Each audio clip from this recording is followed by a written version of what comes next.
Welcome everyone. This is Angelique with My Angelique Crystal Reviews.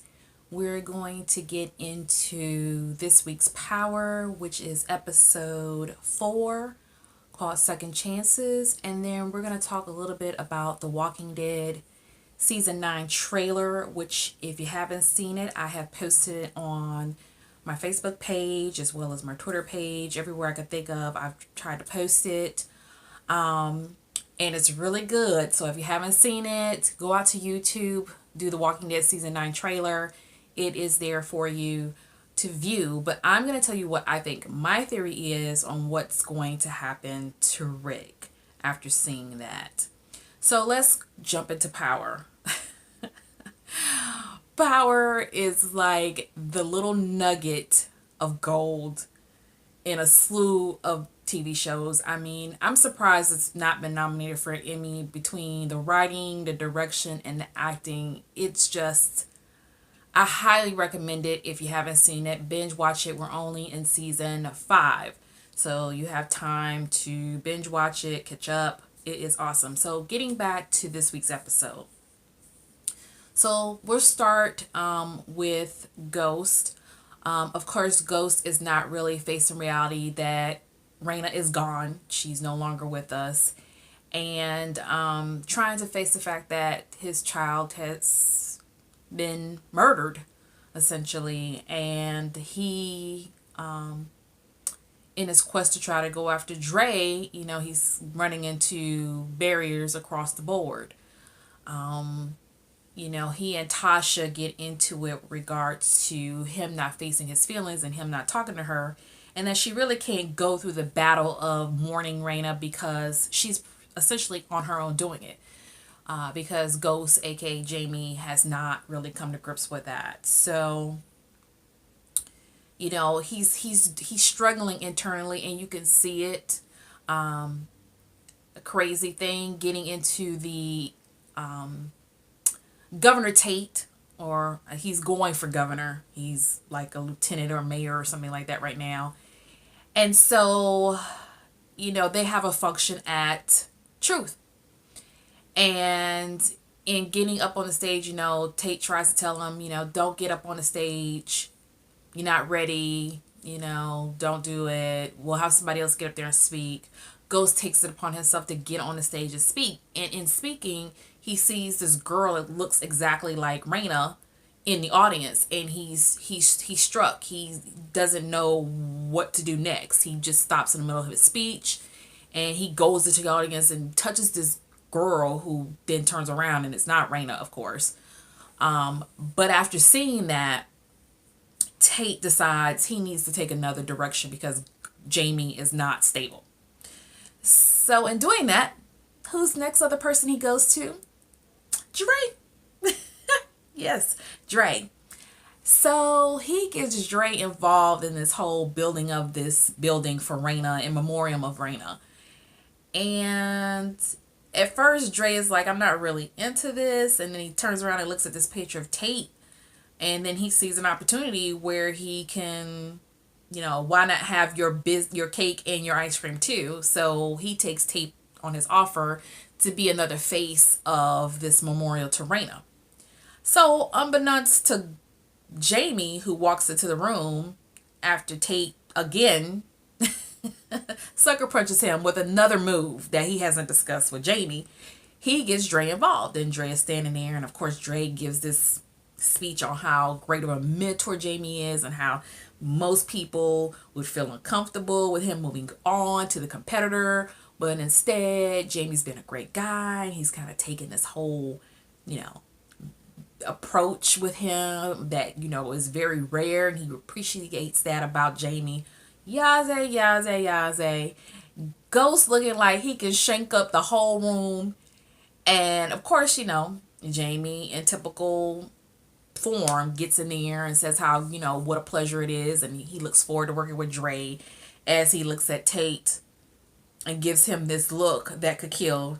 And Tate realizes it and, acts like he doesn't know what's going on. But what he doesn't know is he doesn't know what Dre and Jamie are really about. But he's about to find out.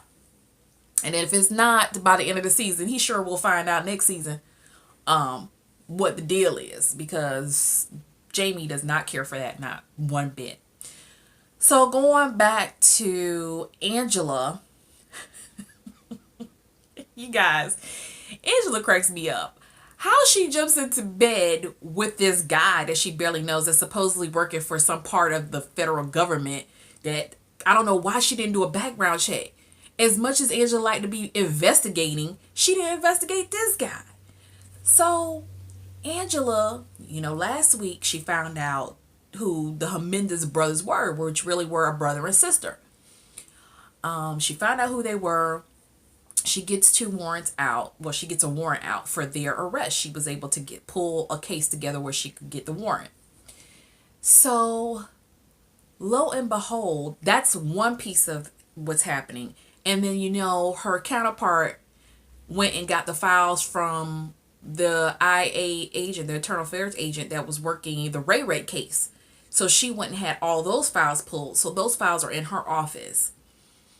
So she's got these files now. She's got them locked up. But the guy that she's been kind of sleeping with, who's been asking her for information, comes in to the federal building and said once they arrested the Jimenez, because Angela was able to arrest them, the Jimenez family, she was on her white horse, because this was about to be her thing. This was going to catapult her. She was already trying to work her way back up from the whole she was involved with Jamie situation.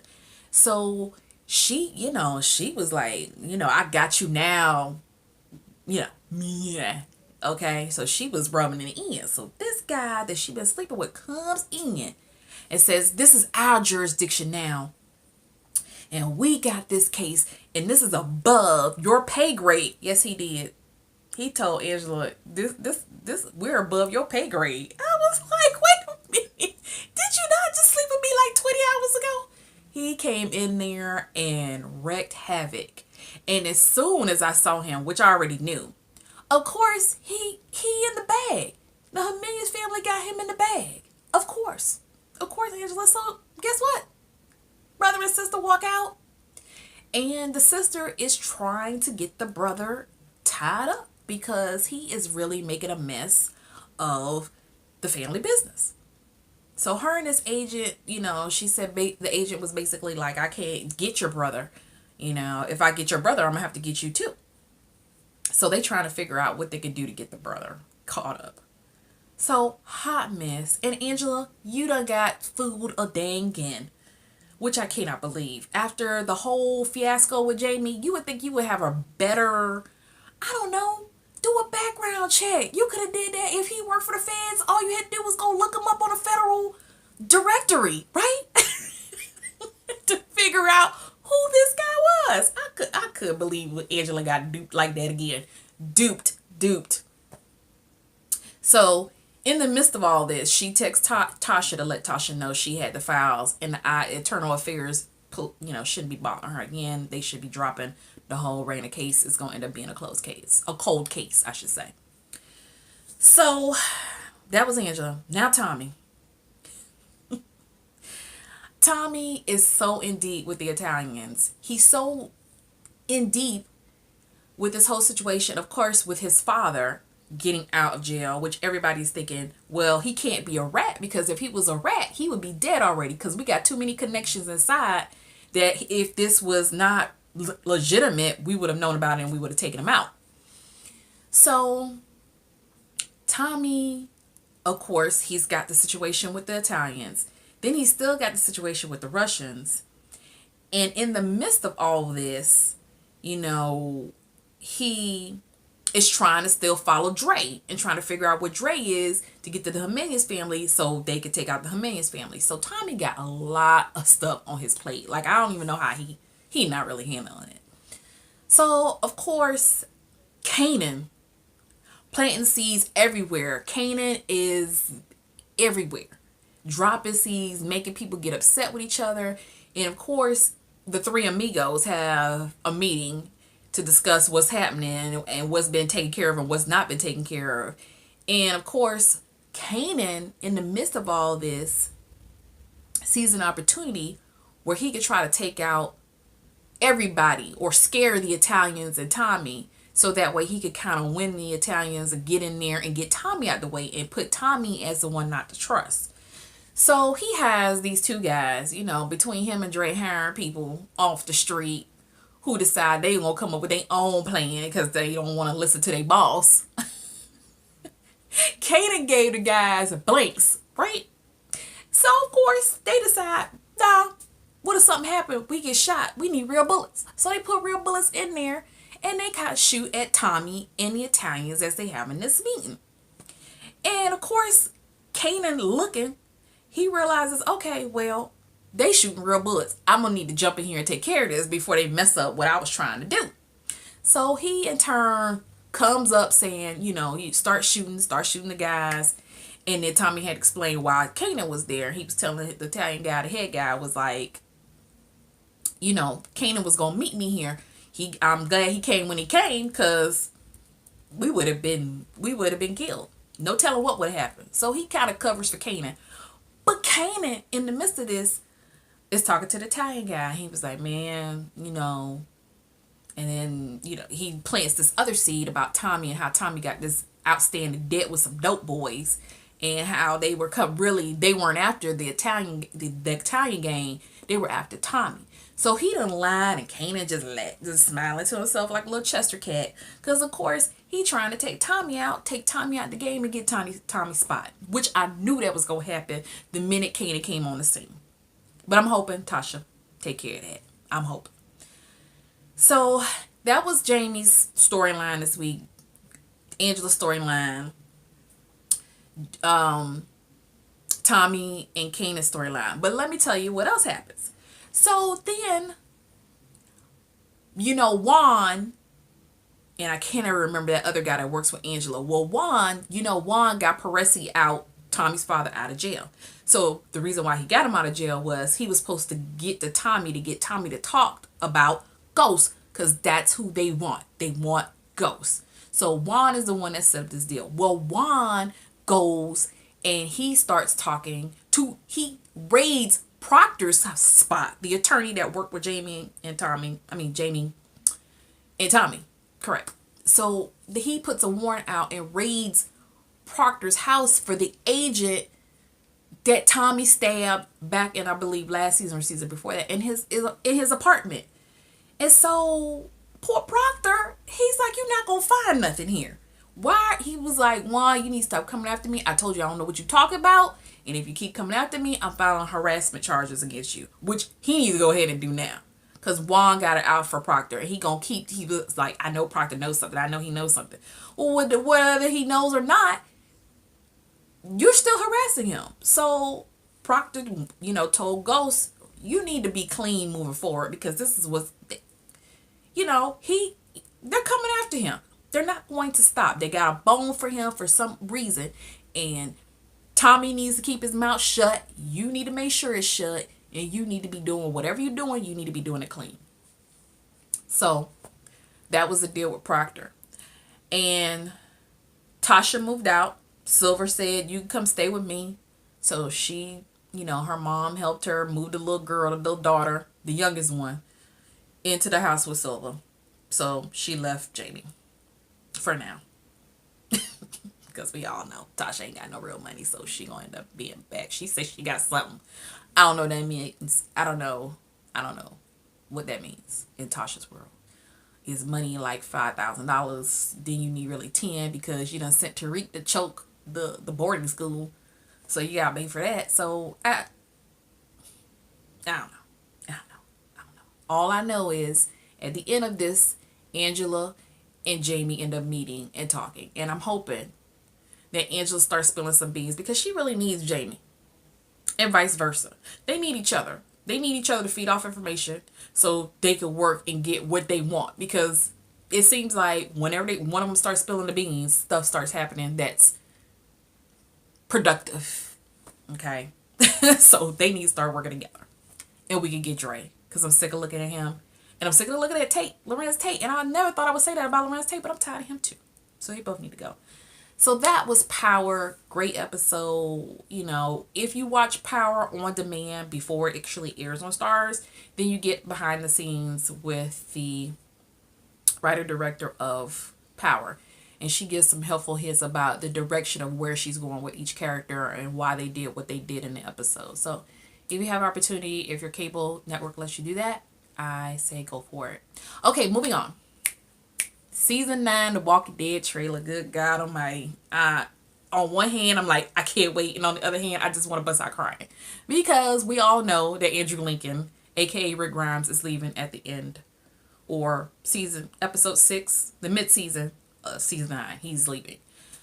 So, if you saw the trailer, it looks like they're going to do, and from word on the street, they're going to do a time jump. So, this is going to jump from where we were somewhere in last season when Negan was caught. They're going to time jump. And you can see that groups are starting to rebuild. It's sort of realistic if you think about the apocalypse. I mean, you got to rebuild at some point. You can't be driving cars. I mean, at some point, gas is depleted. At some point, electricity may or may not work. You have to start growing your food. You can't, you got to ride horses around. I saw horses in the trailer. And each group is trying to rebuild. So you saw HQ. You saw Sanctuary. We saw Toledo. And I forgot the other group. Oceanside. Okay, so we know the 4 groups. So HQ, I'm thinking, is Hilltop.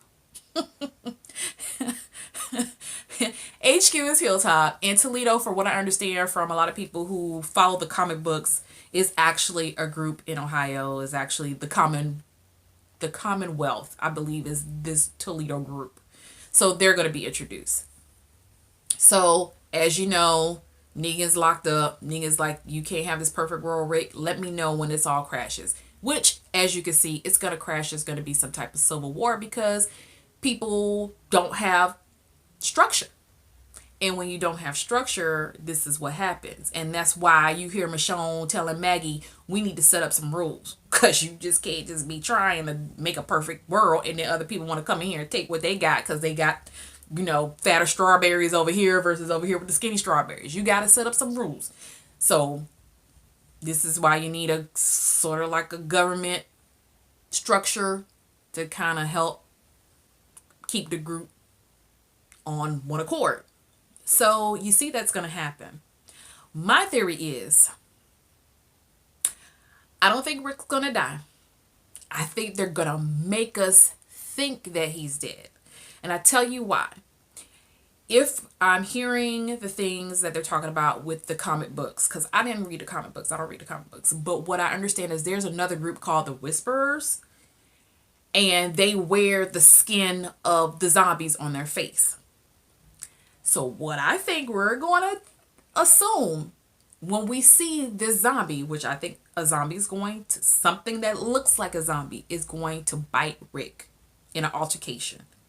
We're going to think, Rick's bitten. He's going the route that Carl did. And I think in his mind, he's going to think he's been bitten.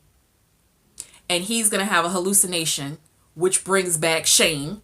Because that it's been confirmed that, I forgot his first name. I think it's John Bernthal, who played Shane in the first couple seasons, came back to do some scenes.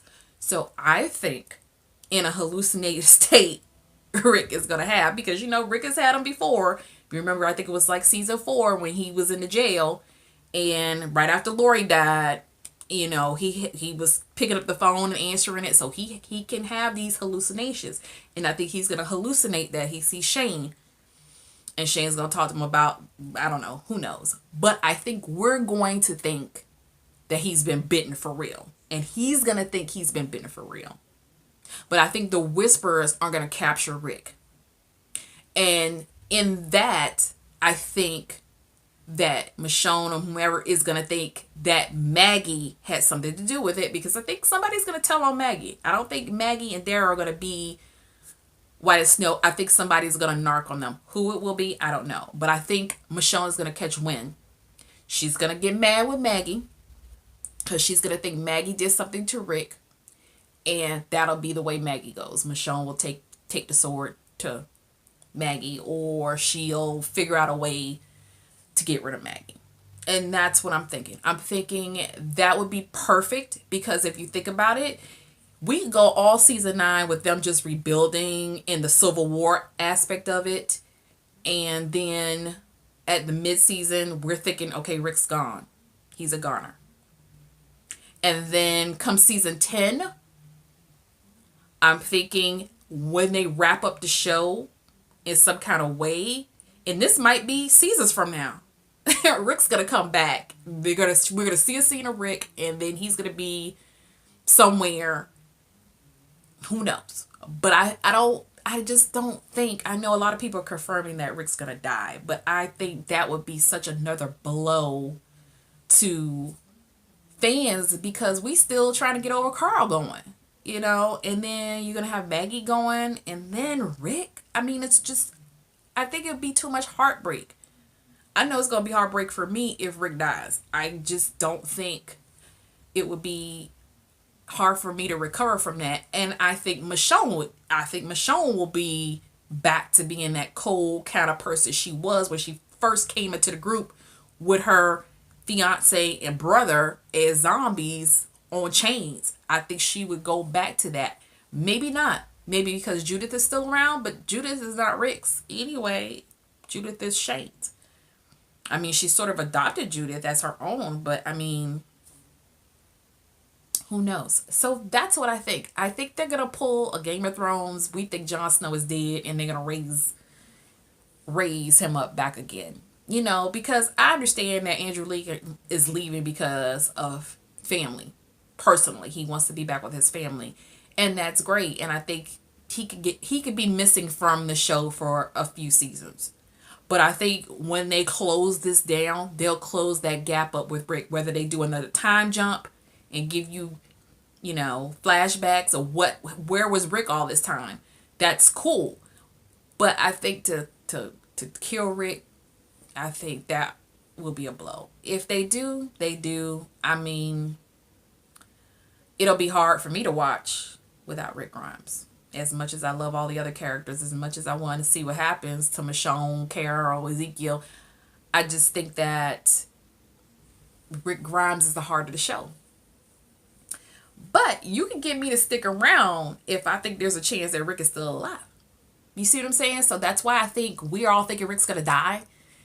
Because why is Shane there? Unless he's not dead and hallucinating. I mean, I think that, and I'm sorry this is going a little bit longer, but I just want to get my thoughts out. But I really think that I don't think that they're going to kill off Rick. I think in order to keep us engaged, because you have fans saying they're walking out as soon as he's leaving. I think in order to keep us engaged, why not give us the hope that Rick is alive? And we could draw this out for seasons. Like, when is Rick coming back? When is Rick coming back? I mean, that would be awesome. I mean, that gives us hope. And I think people would watch it, because we're like, okay, I know Rick not dead. Just like when Glenn was, we watched the next season because we were like, what happened to Glenn? Glenn gonna die next season. We were watching it. We were all watching it like, Glenn dead, man. I know Glenn is dead. And Glenn was under the garbage can. So, I mean, if they could do that with Glenn, they can do that with Rick Grimes. So I feel like Rick is going to think he's been bitten by a zombie. And he's going, you know how they say before you die, you have a flash of your life in front of you. And I think he going to flash and see Shane. But he going to realize he is not going to die. He has been caught by the whispers. How awesome would that be? I'm just saying. That's what I think season 9 will be. At least that's my hope. That's my theory. It might be far-fetched, but that's my theory. Everybody else is saying Rick's dead. Look at his shoes, the boots, the blood. Rick don't have to... I mean, Rick been shot. Rick been shot twice? Stabbed? Okay, he's recovered. So, just because you see some blood on some boots that look like Rick's doesn't mean that he's going to die. He just got hurt. And he could have got hurt messing around with the whispers. the blood from the bite of one of those whisperers is leaking, is you don't know. But Rick does survive the whole lot. So like I said, I just feel like yes, he's leaving the show, but I think why not keep it open?